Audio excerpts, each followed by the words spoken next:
తాకట్టులో ఉన్న బంగారాన్ని విడిపించి ఆ రోజు ఆన్లైన్ ధరకే కొంటుంది కొమ్మూరి గోల్డ్. నమస్కారం అండి, సుమన్ టీవీకి స్వాగతం. నేను గీతాంజలి. మనతో పాటు ఉన్నారు జ్యోతిష్య రత్న, జ్యోతిష్య చక్ర వైభవ నిపుణ డాక్టర్ రాళ్లపల్లి రవికుమార్ గురువు గారు.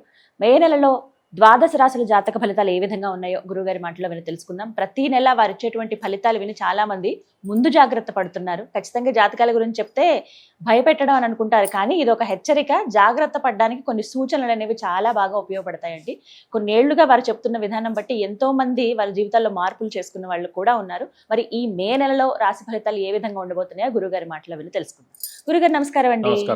గురుగారు, రాశి ఫలితాలు ఎప్పుడు చెప్తూ ఉంటారు. సాధారణంగా మే అంటే ఇప్పుడే ఉంటాయండి, మనకి ఉగాది అప్పుడే కదా అని అనుకుంటాం. ఆ తర్వాత కొత్తగా ఏంటంటే మళ్ళీ 1వ తారీఖు జనవరి 1న కూడా చెప్పించుకుంటున్నారు, చాలా మంది వింటూ ఉన్నారు.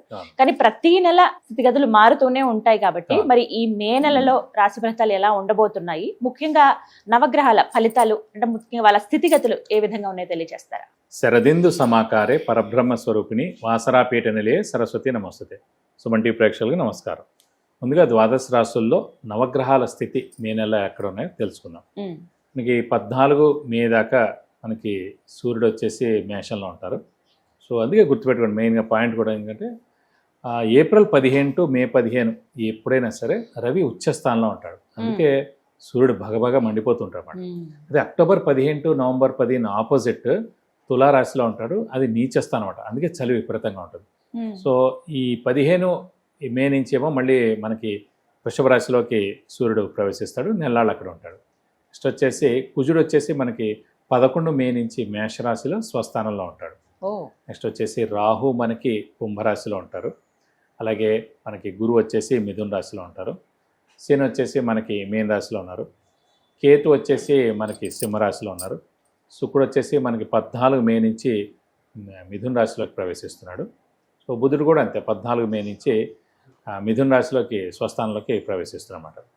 సో ఇవ్వండి నవగ్రహాలు ద్వాదశ రాశుల్లో మే నెలలో ఈ స్థితి, ఈ గ్రహాలన్నీ కూడా ఈ ప్లేసెస్లో ఉంటాయని చెప్పుకోవచ్చు. గురుగారు, కర్కాటక రాశి వారికి ఈ మే మాసంలో జాతకాలు ఎలా ఉంటాయి, అసలు వాళ్ళ ఫలితం ఏమిటి?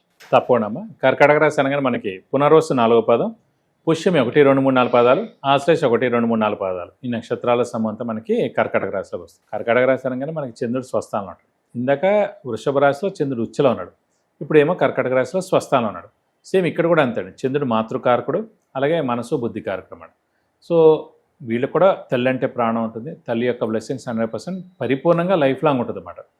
సో అందుకే ఇంకోటి అంటే ప్రతి గ్రహానికి శత్రువు ఉన్నాడు, కానీ ఈ కర్కాటక రాశి అధిపతి అయిన చంద్రుడి మటుకు ఎవరు శత్రువులు లేరు. సో అలాంటి రాశి అనమాట కర్కాటక. అంటే వాళ్ళు ఎంతసేపు హెల్పింగ్ నేచర్ ఉండడం. సో మెయిన్గా రాములు వారిదండి, పునర్వసు 4వ పాదం రాములు వారి. ఆయన కర్కాటక రాశి, లగ్నం కూడా కర్కాటక లగ్నం. సో ఆయన యొక్క ఇది ఖచ్చితంగా దాని మీద ఇంపాక్ట్ ఉంటుంది. ఇప్పుడు వృషభ రాశి మీద మనకి మెయిన్ రోహిణి నక్షత్రం మీద కృష్ణుడు ఎలా ఉందో అలాగా.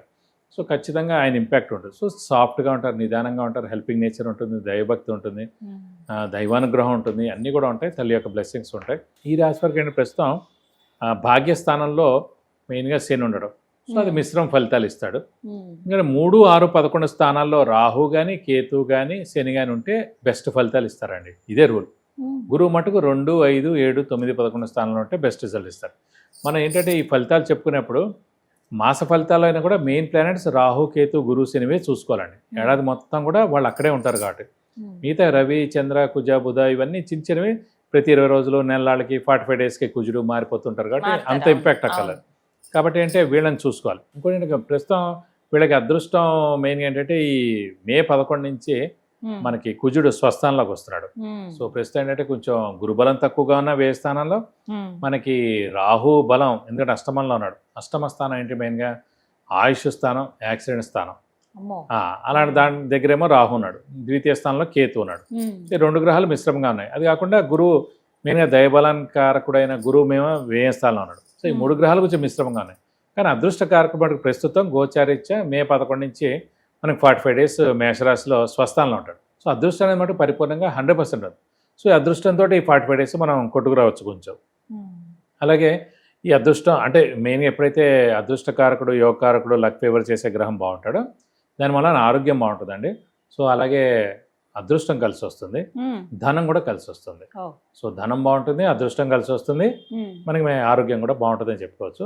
ఉమ్, మనకి మెయిన్గా ఏంటంటే ఈ అష్టమ స్థానంలో రాహు ఉండడం చేతే ఇది ఏమైనా కొంచెం ప్రాబ్లం కొంచెం ప్రాబ్లం అంటే మెయిన్గా యాక్సిడెంట్స్ జరిగేందుకు అవకాశం అనమాట, అంటే ప్రమాదాలు జరిగేందుకు అవకాశం. అంటే మన వెహికల్ ఎవరికి ఇచ్చినా కూడా మన పేరు దాని మీద ఉంటుంది కాబట్టి దానికి యాక్సిడెంట్ జరగచ్చు. మనం మటుకు వెహికల్ డ్రైవింగ్ చాలా జాగ్రత్తగా చేయాలి, స్లోగా చేయాలి. ఇంకా డిసెంబర్ 5 దాకా ఉంది ఇది. ఒకసారి డిసెంబర్ 5 అయిపోయింది అనుకోండి, మళ్ళీ 18 ఏళ్ల దాకా రాహు ఆ ప్లేస్లోకి అయితే రాడు. సో 18 yearsకి ఒక్కసారే మనకి రాహు అనేవాడు మన రాశి నుంచి 8th హౌస్లోకి వస్తాడు. సో కాబట్టి ఏంటంటే అష్టమ స్థానంలో రాహు ఉండడం చేత మనం వెహికల్ డ్రైవింగ్ జాగ్రత్తగా చేయాలి. అదొక్కటి ముఖ్యంగా అదే అడుగుదాం అనుకున్నా, అంటే ప్రమాదాలకు ఏమైనా మెయిన్ ప్రమాదం మటుకు అదే ఉందండి. సో మనం మెల్లగా నడితే చాలు. హైవేస్ అవి వెళ్తుంటే మటుకు మనం యాక్టివ్గా అలర్ట్గా ఉండడం, లేదంటే ఒక డ్రైవర్ని పెట్టుకోవడం, అది ఇంకా సేఫ్ సైడ్. రాహు మెయిన్ కుజుడు ఈ రెండు కలయికే యాక్సిడెంట్స్ అనమాట. స్థానం వచ్చేసి 8th హౌస్, వాళ్ళిద్దరు కలిసి లేకపోయినా స్థానం మటుకు అష్టమ స్థానం అయ్యి అక్కడ రాహు ఉన్నాడు కాబట్టి కొంచెం జాగ్రత్తగా నడపాలి. బట్ అంటే ఆర్థికంగా వెళ్ళకి ఇంకేమైనా బాగానే ఉంటుంది. ఆర్థికంగా ఏంటంటే ప్రస్తుతం మనకి ఈ అదృష్టకారకుడు యోగకారకుడు మరి మనకి స్వస్థానంలో వచ్చాడు కాబట్టి ఈ 45 రోజులు అంటే మే 11 నుంచి ఒక 45 రోజుల దాకా జూన్ 30 దాకా ఆర్థికంగా బాగానే ఉంటుంది అని చెప్పుకోవచ్చు అండి. ఒరిజినల్ గ్రహం అయిన గురువు మటుకు వ్యయ స్థానంలో ఉన్నాడు, అది ఖర్చు స్థానంలో ఉన్నాడు. సో ఇందాక మనం మేష రాశికి ఏం చెప్పుకున్నాం, వ్యయ స్థానంలో శని ఉన్నాడు, ఖర్చులు ఎక్కువ ఉంటాయి. కానీ అది పాపగ్రహం కాబట్టి అనవసరమైన ఖర్చులు ఉంటాయి. ఇక్కడ వ్యయ స్థానంలో గురువు ఉన్నాడు కాబట్టి గురువు శుభుడు కాబట్టి మంచి ఖర్చులు ఎక్కువగా ఉంటాయి అన్నమాట.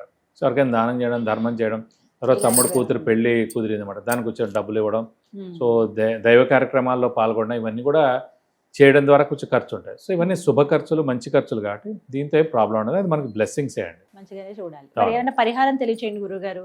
పరిహారాలు మటుకు మెయిన్గా ఏంటంటే వీళ్ళకి అష్టమ స్థానంలో రాహునందుకు మెయిన్గా అమ్మవారిని, సుబ్రహ్మణ్య స్వామిని ఎక్కువగా ఆరాధిస్తే మంచిదండి. ప్రతిరోజు ఏదైనా అమ్మవారిని, మెయిన్గా దుర్గాదేవి అయితే బెస్ట్. సో దుర్గాదేవి అష్టోత్తరం చదువుకోవడం, అలాగే సుబ్రహ్మణ్య స్వామి అష్టోత్తరం చదువుకుంటే మంచిది. వీలైతే ప్రతి శుక్రవారం అమ్మవారి టెంపుల్కి వెళ్ళి ఏదైనా అభిషేకంగా అర్చన కానీ చేస్తే మంచిది. అలాగే సుబ్రహ్మణ్య స్వామి అయితే కనుక ప్రతి మంగళవారం మనం ఆ టెంపుల్కి వెళ్ళి 40 ప్రదక్షిణాలు చేయడం. సో వీలైతే కనుక ఇక్కడ స్కందగిరి టెంపుల్ ఉంది హైదరాబాద్లో, అయితే ఆన్లైన్ అయినా కట్టచ్చు, ఇండియాలో ఎక్కడున్నా కూడా. అక్కడ హోమం మరియు అభిషేకం 2000 టికెట్, మన పేరు నక్షత్ర గోత్రం ఇస్తే కనుక ఇప్పుడు చాలా బాగా చేస్తారు. ఆ సుబ్రహ్మణ్య స్వామి అనుగ్రహం పొందితే కనుక ఇలాంటి యాక్సిడెంట్స్ కానీ, అనారోగ్యం చేయడం కానీ ఏవి కూడా ఉండకుండా ఉంటుంది. సో ఈ పరిహారాలు చేసుకుంటే తప్పకుండా మీకు అన్ని విధాలా మంచి చేకూరుతుంది. చక్కగా తెలియజేశారు, ధన్యవాదాలండి. నమస్కారం. విన్నారు కదండి, మనలో చాలా మందికి ఎన్నో రకాల సమస్యలు ఉంటాయి. ఆర్థికంగా కావచ్చు, ప్రధానంగా ఏదైనా ఇల్లు యోగం ఉందా లేదా అని తెలుసుకోవాలనుకునే విషయం కావచ్చు, విద్య, ఉద్యోగం, వ్యాపారం, సంతానం, వివాహం విషయంలో కావచ్చు, ఇలా చాలా మంది ఎన్నో సమస్యలతో బాధపడుతూ ఉంటారు. సరైన సలహా కోసం ఎదురు చూస్తూ ఉంటారు. అలాంటి వారి కోసం గురువు గారు దగ్గర మీరు అపాయింట్మెంట్ తీసుకోవచ్చండి, వారిని కలవచ్చు మీరు. అయితే ముందుగా స్క్రీన్ మీద నేను ఇస్తున్న నెంబర్కి మీరు ఫస్ట్ కాల్ చేయండి. ఆ తర్వాత వాట్సాప్లో మీరు మీ డీటెయిల్స్ అన్ని పంపిస్తే కనుక ఆ మెసేజెస్ అవన్నీ చెక్ చేసి మీరు అపాయింట్మెంట్ తీసుకుంటే వెంటనే గురువు గారు కలవడం జరుగుతుంది. తద్వారా మీరు రిజల్ట్ అంటే ఎటువంటి పరిహారాలు చేసుకుంటే ఈ ప్రాబ్లం నుంచి బయటపడతాము, యోగాలు మనకు అందుతాయి అనేది చాలా క్లియర్గా మీకు ఎక్స్ప్లెయిన్ చేస్తారండి. మరిన్ని వివరాల కోసం స్క్రీన్ మీద కనపడుతున్న నెంబర్కు కాల్ చేయండి. నమస్కారం.